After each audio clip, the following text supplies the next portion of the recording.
నేను బ్రతకాలని చెప్తామా, నీ సాక్షిగా నేను బ్రతకాలని.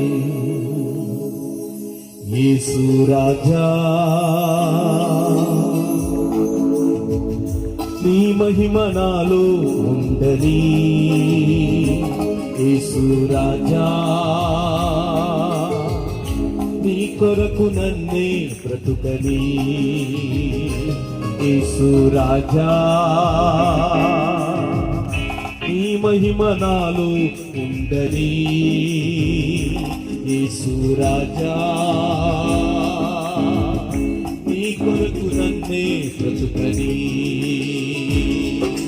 నీ కన్నా నాకెవరు ఉన్నారని, నీ కన్నా నాకెవరు ఉన్నారని, నీ సాక్షిగా